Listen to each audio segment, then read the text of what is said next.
जय जय श्री राधे। श्रीमद्भागवत महापुराण दशम स्कंद अथ 71 अध्याय। गोपी गीत। गोपियाँ ब्रह वेश में गाने लगीं। प्यारे तुम्हारे जन्म के कारण वैकुंठ आदि लोकों से भी ब्रज की महिमा बढ़ गई है। तभी तो सौंदर्य और मृदुलता की देवी लक्ष्मी जी अपना निवास स्थान वैकुंठ छोड़कर यहाँ नित्य निरंतर निवास करने लगी हैं, इनकी सेवा करने लगी हैं। परंतु प्रियतम देखो, तुम्हारी गोपियाँ जिन्होंने तुम्हारे चरणों में ही अपने प्राण समर्पित कर रखे हैं, वन वन में भटक भटक कर तुम्हें ढूंढ रही हैं। हमारे प्रेम पूर्ण हृदय के स्वामी, हम तुम्हारे बिना मोल की दासी है।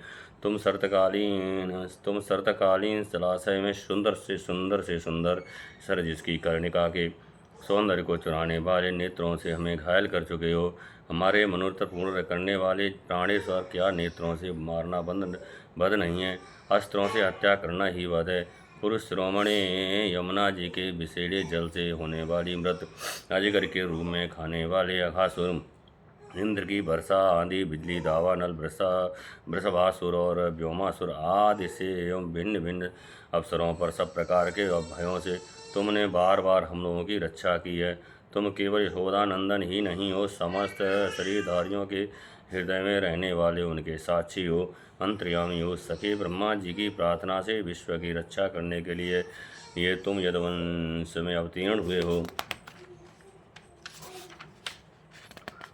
अपने प्रेमियों की अभिलाषा पूर्ण करने वालों में अग्रगण्य यदुवंश श्रोमणे जो लोग जन्म मृत रूप संसार के चक्र से डरकर तुम्हारे चरणों की शरण ग्रहण करते हैं, उन्हें तुम्हारे कर कमल अपनी छत्र छाया में लेकर अभय कर देते हैं। हमारे प्रियतम सबकी लालसा अभिलाषाओं को पूर्ण करने वाले वही कर कमल जिससे तुमने लक्ष्मी जी का हाथ पकड़ा है, हमारे सिर पर रख दो।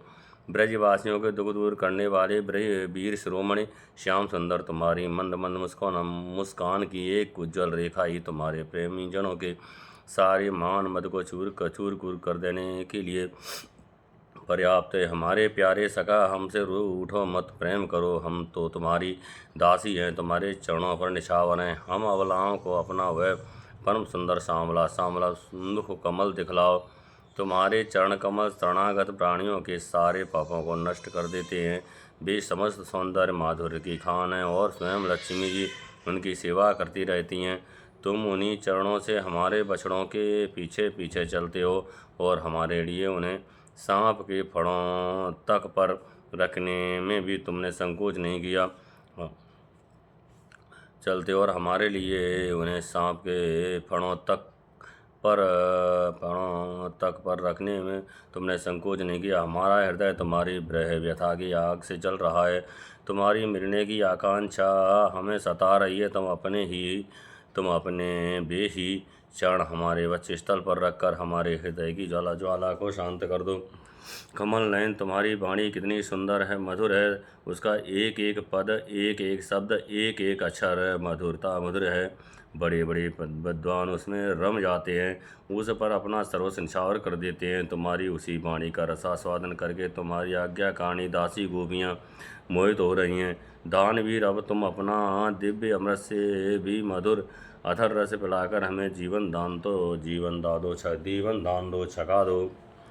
प्रभु, तुम्हारे लीला कथा भी अमृत स्वरूप है। ब्रह से सताए हुए लोगों के लिए तो वह जीवन सर्वस्व ही है। बड़े बड़े ज्ञानी महात्माओं भक्त कवियों ने उसका गान किया है। वह सारे पाप ताप तो मिटाती ही है, साथ ही श्रवण मात्र से परम मंगल परम कल्याण का दान भी करती है। वह परम सुंदर, परम मधुर और बहुत विस्तृत भी है। जो तुम्हारी उस लीला कथा का गान करते हैं, वास्तव में भूलोक में वे ही सबसे बड़े दाता हैं। प्यारे, एक दिन वह था जब तुम्हारी प्रेम भरी हंसी और चितवन तथा तुम्हारी तरह तरह की क्रीड़ाओं का ध्यान करके हम आनंद में मगन हो जाया करती थी। उनका ध्यान भी परम मंगलदाय है। उसके बाद तुम मिले। तुमने एकांत में हृदय स्पर्शी ठोनियाँ की, प्रेम की बातें कहीं। हमारे कपटी मित्र अब वे सब बातें याद आकर हमारे मन को क्षुब्ध किए देती हैं। हमारे प्यारे स्वामी, तुम्हारे चरण कमल से भी सुकोमल और सुंदर हैं। तुम्हारे चरण कमल से भी ये सुकोमल और सुंदर हैं। जब तुम गऊओं को चराने के लिए ब्रज से निकलते हो तब यह सोचकर कि तुम्हारे वे युगल चरण कंकड़ तिनके और कुछ कांटे गड़ जाने से कष्ट पाते होंगे, हमारा मन बेचैन हो जाता है, हमें बड़ा दुख होता है। दिन ढलने पर जब तुम वन से घर लौटते हो तो हम देखती हैं कि तुम्हारे मुख पर नीली नीली अलके लटक रही हैं और गऊओं के खुर से उड़ कर घनी धूल पड़ी हुई है।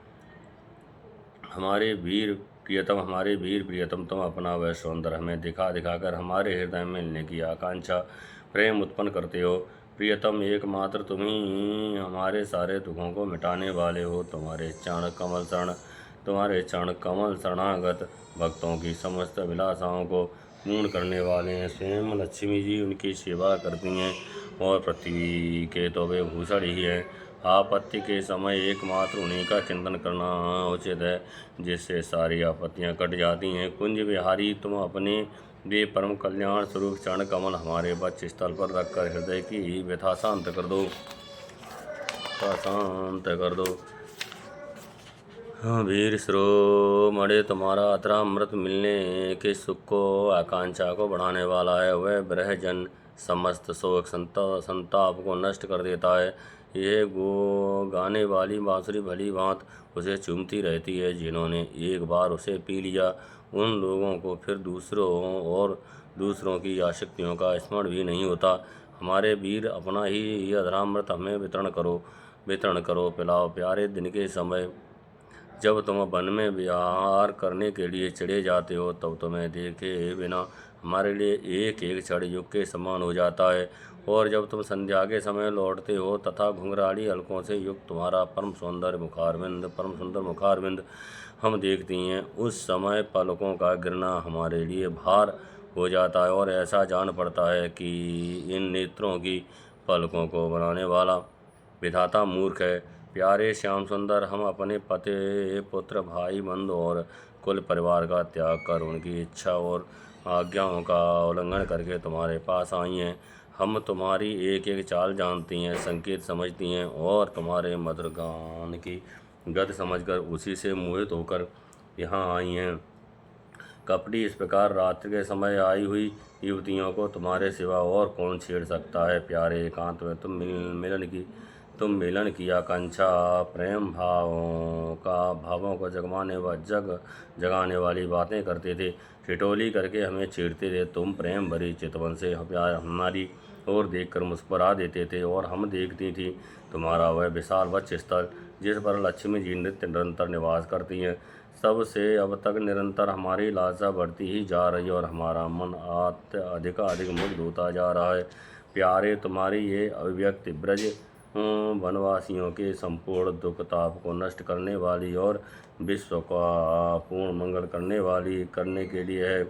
हमारा हृदय तुम्हारे प्रति लालसा से भर रहा है।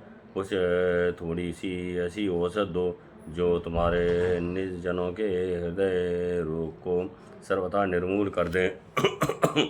तुम्हारे चरण कमल से भी सुकुमार हैं। उन्हें हम अपने कठोर स्तनों पर भी डरते डरते बहुत धीरे से रखती हैं कि कहीं उन्हें चोट ना लग जाए। उन्हीं चरणों से तुम रात्रि के समय घोर जंगल में छिपे भटक रहे हो। क्या कंकड़ पत्थर आदि की चोट लगने से उनमें पीड़ा नहीं होती? हमें तो इसकी ही संभावना माता से ही चक्कर आ रहा है। हम अचेत होती जा रही हैं। श्री कृष्ण श्याम सुंदर प्राणनाथ, हमारा जीवन तुम्हारे लिए है। हम तुम्हारे लिए जी रही हैं, बस तुम्हारी हैं। इति श्रीमद्भागवते महापुराणे परमहंसायां सहितायां दशम स्कंदे पूर्वार्थे रास क्रीडायां गोपी गीतम नामेकैत्रसो अध्याय। जय जय श्री राधे।